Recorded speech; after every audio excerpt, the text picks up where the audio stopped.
You want to know how to spot a bully in a neighborhood like mine? Just wait for the HOA violation notice to land and see whose hands are on it. This eyesore is gone by Friday, or you'll face daily fines starting at $500. That's how Karen Whitfield did it. All nails, no heart, slamming a warning against my chest, standing in the driveway, and staring at my dad's restored '69 Camaro like it was a crime scene. And if you've ever felt your blood boil dealing with people like that, yeah, I get it. I really do. Let me back up a sec. I'm Mike Chun, and for 15 years I hunted down fraudsters for the state. The real kind, not folks with a dandelion on their lawn. I learned to read people. Micro-expressions, little tells, the difference between someone who made an honest mistake and someone with a plan. Karen?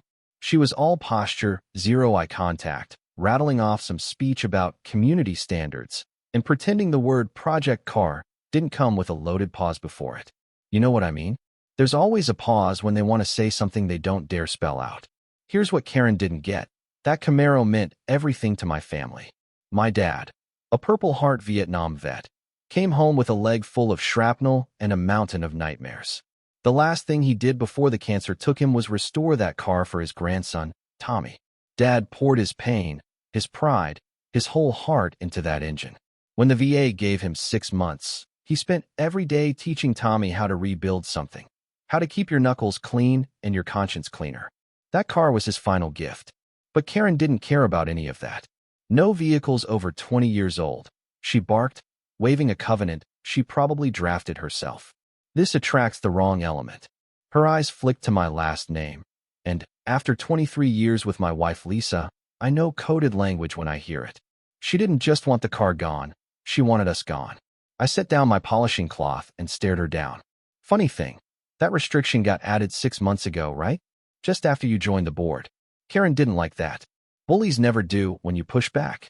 Tommy stood next to me, all nervous 12-year-old, watching the standoff. I told him with my eyes, this was bigger than a car. This was about our place here, about not letting anyone bulldoze over us just because they can.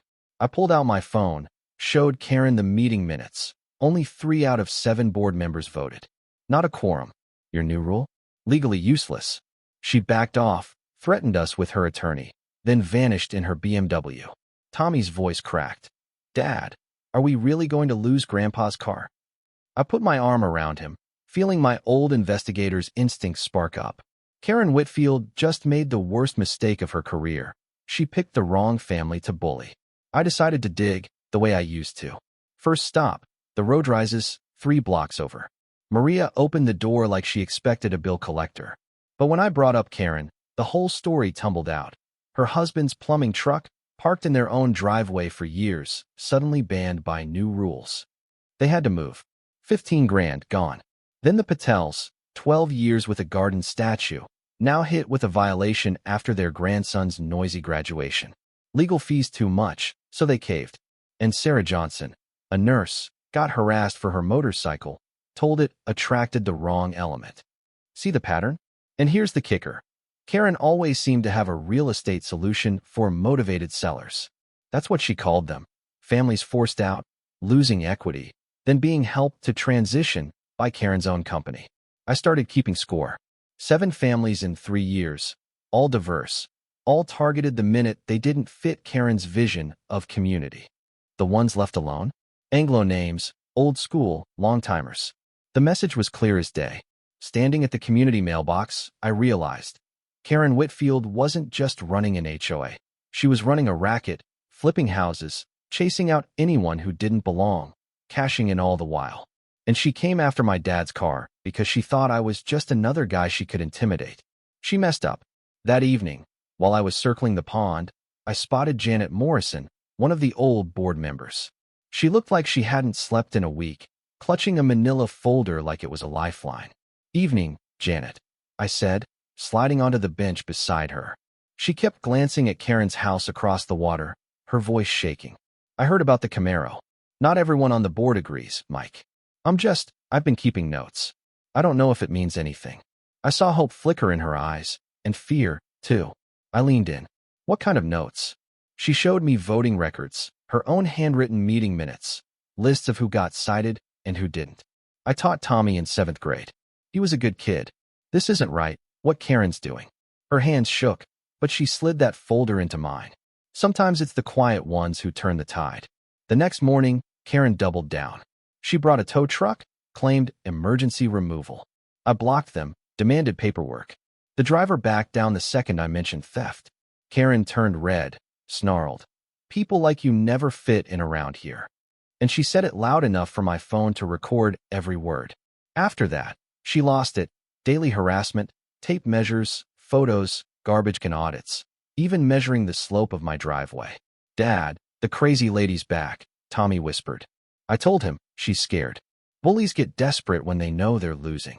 Lisa saw it too. She knows when I'm about to go on the offensive. You planning something? She asked. Yeah, I'm going to destroy her. I met Dave Martinez, my old partner from the fraud division. Over coffee, I told him everything. Dave's eyes lit up. We've had red flags on Willowbrook Estates, storm damage claims, vandalism, always the same contractors, same board members signing off. The name? Karen Whitfield. I nearly laughed. She's not just a racist HOA tyrant. She's an insurance fraudster. Dave had all the receipts. 3 contractors, same address, same phone number, all tied to Karen's shell company. I pulled in Janet's files, started cross-referencing. Contractor bids, fake repairs, payouts for emergency work on sunny days with no damage. Janet had it all: financial records, voting tricks, lists of targeted families. She even documented Karen's habit of scheduling board meetings when dissenters couldn't attend. But here's the beautiful part. Janet had been recording everything, thinking she was powerless, when really, she'd built the perfect evidence chain.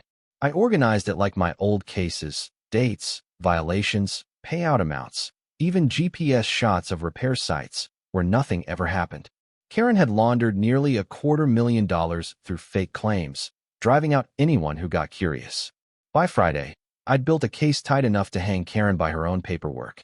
Even found her nephew working a repair job that didn't exist. Dave's team started connecting Karen's scam to other neighborhoods. This wasn't just petty, it was statewide fraud.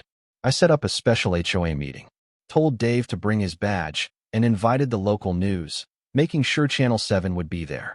Janet brought her boxes of files, hands shaking but eyes clear.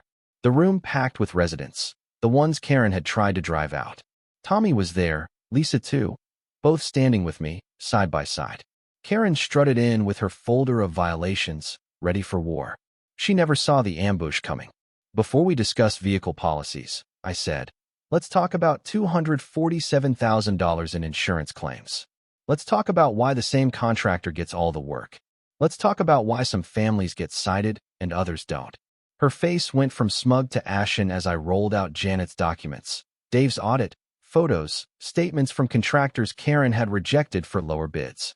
Then Maria Rodriguez, Mrs. Patel, the Johnsons, one by one, families she'd pushed out, stood up and told their stories.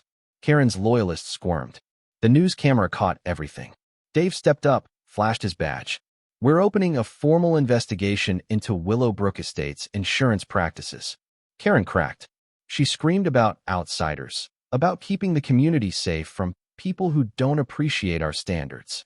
All that careful civility gone, just raw bigotry on camera for the world to see. Janet made a motion to remove Karen from the board. It passed, unanimously. Dave started reading Karen her rights. The woman who thought she owned Willowbrook got walked out in handcuffs by the very system she'd tried to weaponize. 6 months later, I watched Tommy polish the Camaro at our first Willowbrook Classic car show. The neighborhood was alive. The Rodriguez family was back. The Patel's garden statues restored. Janet elected HOA president by a landslide. The whole place buzzed with second chances. Dave found Karen's fraud ring in 3 other towns. Millions recovered. New systems in place to prevent it from ever happening again. Standing in the street, Lisa beside me, I felt something I hadn't felt in years. Real pride. Not just for beating Karen, but for what we'd built out of her ruins.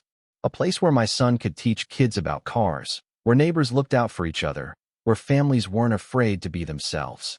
You know, the American dream, but real. Tommy ran up, grinning. Dad, they want to hear how you took Karen down. They think you're like a detective. I ruffled his hair. Tell them the truth. Sometimes the only thing standing between a bully and justice is someone who won't back down. So, if you've ever wondered what happens when a bully picks the wrong family, or if you've got your own HOA war story, drop it in the comments. Tell me where you're watching from, what justice means to you, or who's tried to push you out. And if you want to hear how ordinary folks stand up to power, hit subscribe. Because sometimes fighting for what matters, a car, a memory, your place in the world, is exactly how you change it for the better. And that's a story worth sharing.